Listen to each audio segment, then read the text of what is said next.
It's a mind-blowingly beautiful film. That's in no small part thanks to the clothing and the extraordinary construction of these beautiful sets. This is my 5th film with Marvel, so I could be called a Marvel veteran. And obviously this one was attractive. It's a new story, new character. I like developing new worlds. Clothes tell a story from this very slick man at the beginning. He's very well kept, and after what happens to him, he starts to let himself go. This is useless. There aren't so many buttons because of the shake in the hands. The clothes get simpler on the outside. In the comic book, Strange has the Strange symbol on his chest. One of the big challenges was how to incorporate that without making him look like I've got the T-shirt and I'm here. We decided that within the camouflage, the disciples would have motifs which are embroidered on their clothes. These are stunt versions of our Eye of Agamotto. They're soft rubber and they've also been lit. There's various versions of the eye, so there's a closed, there's some where the hands are in different positions. This eye in particular has got lights behind it. The cloak is a huge challenge because it has to do so many things. It needs to move, it needs to behave, it needs to be extraordinary. The cloak of levitation. It came to you.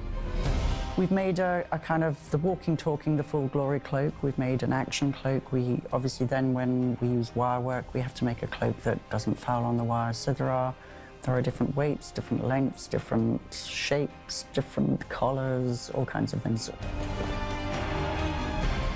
The production design of it is really staggering. It's a sort of 360 experience, and I love that. It's probably one of the bigger challenges for the Marvel Universe in terms of the places that we go to with Stephen Strange's journey. Places you've never been before, places that are earthbound, places that are not earthbound.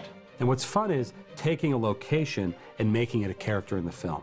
Charles Wood, a production designer who did Thor: The Dark World for us, The Guardians of the Galaxy, Avengers: Age of Ultron, he is making this film feel different and look different from any of the films that have come before. It was so out there, this film. Marvel do encourage you to go as far as you possibly can and then quite a lot further. Kathmandu, in Nepal, you know, it's the most extraordinary place I've ever been to. We had 4 days shooting for real in Kathmandu, and then we built Kathmandu on the stage. The recreation of Kathmandu here was so extraordinary. We had Nepali extras who were going, my cousin lives above that shop. Literally, they'd recreated a street, and there were people who had relatives who lived in that street. You're looking for Kamataj. We brought with us the smell of incense. It was so evocative. You felt that you were back there. You could have just blinked and been back in Kathmandu. Sure you got the right one. It's just, that one seems a little more Kamataj-y. Kathmandu is a world of natural colour. Red oxide, yellow ochre, antiquity. That influenced the world of the Kamataj. Scott always said to me he wanted a film that was very rich, dark, and luminous. We harness energy. Luminous, it was a lovely word because we tried to introduce colour and light and reflection stuff into a lot of these kind of dreamy worlds. We're painting the views out of the windows to match the existing location. I think we're probably one of the few crafts in this industry that we still work as we would have done 100 years ago. And then you go to a more modern world. You have the New York Sanctum.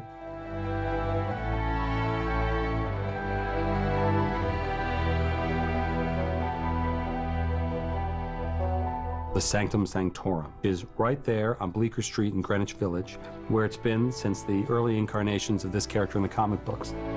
That's one area which the comic books did show us, but what we wanted to do was give it a twist. So we tried to come up with a slightly odd mix of architectural styles. You can't quite put your finger on when this house was built. This Sanctum Sanctorum is utter magic, no pun intended.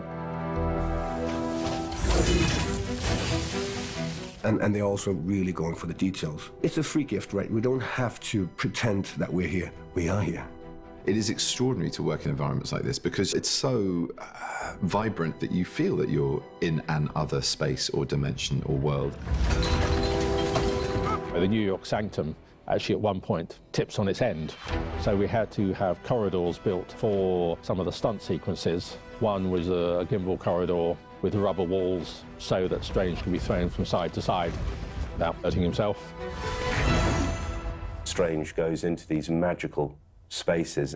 You're never quite sure when you open that door on a real set what you're going to step into. We went on several scouts to Hong Kong and wandered around and looked at architecture and looked at how people live on a commercial level as well. The big challenge was scale. I wanted Benedict to walk into it and go, oh, you know, oh my God. Action! Hong Kong, this incredible outdoor set on the side of one of the stages in Long Cross, which is one of the biggest, most extraordinary sets I've ever seen. It's basically elements of the whole of Hong Kong, Kowloon, brought together in one street. We sort of matched about, I don't know, 60 or 70 buildings and created this 600-foot set. Basically, you could cook some food at those stores. You could go and have something mended in one of those metal workshops. You could have a card printed in the paper shop. They're all functional machines. It's just mind-blowing. Every set is a sublime work of art where you can just turn anywhere, act anywhere. It gives endless scope for creating the best possible version of those scenes on the page into a cinematic reality. For someone like me, you couldn't be in a better situation because you can explore so many different worlds, even within one film. Every single set is a reminder of how big a universe you're part of, how big a franchise you're part of, and it's utterly inspiring.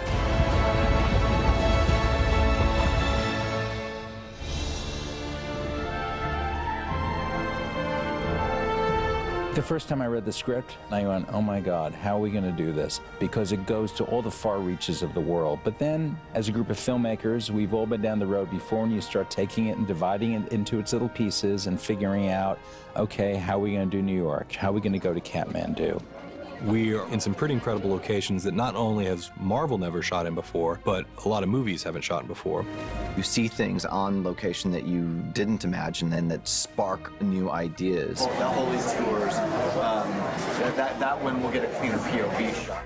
Scott's mission, I think, was to give as much real-world live action as possible, so that then everything that's so fantastical about this story can have a basis in reality. Kathmandu in Nepal is this amazing, beautiful, vibrant, chaotic city of 2 million people nestled amongst the Himalayas. And we went there and we found this incredibly big city, jam-packed with people and noise and life. We scouted Kathmandu in the fall of 2014, and shortly thereafter, there was a cataclysmic earthquake. And we had fallen in love with the city and the people, and there was a real concern, would it be safe for us to go there? We felt it was the right thing to do. The people there opened their hearts and their homes and their businesses to us. Hit it. How to play singing balls. You don't hit it like that. What you have to do is... It's amazing how film came out. After visiting Kathmandu, I told the production designer, I want windows everywhere. I want to be seeing out into the city all the time, you know, so the presence of the actual city itself are always visible, because the flavor of it is unlike any other place. And action! We started shooting in Nepal, and so it was great to get a sense of the reality of that place, and good for my character, Mordo, to connect with the sense of spirituality that you find in places like that. There's no place on the planet like Kathmandu. You know, it is a city with virtually no Western influence. It is so deeply mystical and religious in the most peaceful, beautiful, colorful way. We filmed on what's called the Monkey Temple, which is right up on this hill. And side by side, you have Hindu shrines with this huge Buddhist stupa with prayer wheels and Tibetan prayer flags. It's like going back to school again. It's like going the best field trip of your life making these movies, because you end up at the Monkey Temple in Kathmandu. It's been kind of a wild day. This is still very much a working temple. We're very much throwing ourselves in the real Kathmandu with all the citizens hustling and bustling around us, and having to work our way through all that, which is a challenge, but also gives you so much in camera as you get the real sights and sounds and excitement of the city. And for me to be having my first outing as this man who's right at rock bottom, who's completely broken, looking for some answer in such a spiritual place was wonderful. And it made acting very easy. Kamartaj. So today we're actually throwing Benedict into the mix and carrying a camera around behind him to sort of covertly disguise as he mingles with the real population here. We were filming outside, in and amongst the Nepalese people and monasteries, and meeting monks. Being able to wander around the streets of Nepal was fantastic. We had crowds come out on the street there who were adoring crowds. When they saw Benedict, they went nuts. You guys see Benedict? Even the Nepalese recognize him here, even with a long beard. By the third and fourth day, it was ridiculous, but sort of extraordinary. But it's very flattering and very good fun. It was nice to say hello to a few fans as well.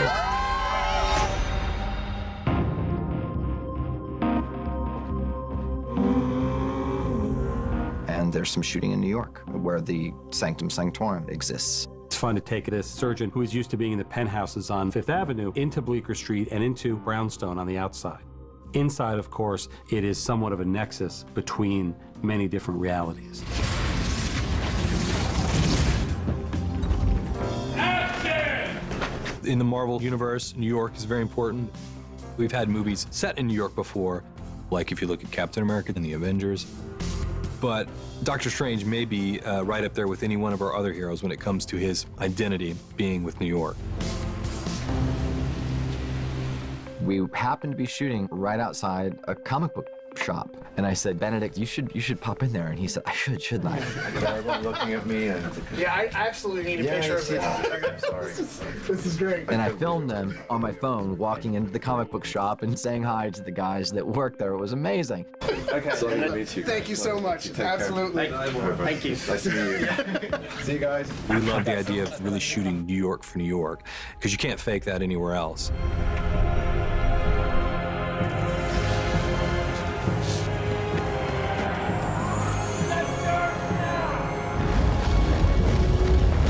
And that is another icing on the cake, right? I mean, if you're in this business, you have to film at least once in New York, and this is mine. That's how you do it. Ladies and gentlemen, that is a picture wrap on Benedict Cumberbatch. He's a New Yorker. Doctor Strange is a New Yorker, and we're definitely going to make that a big part of his journey.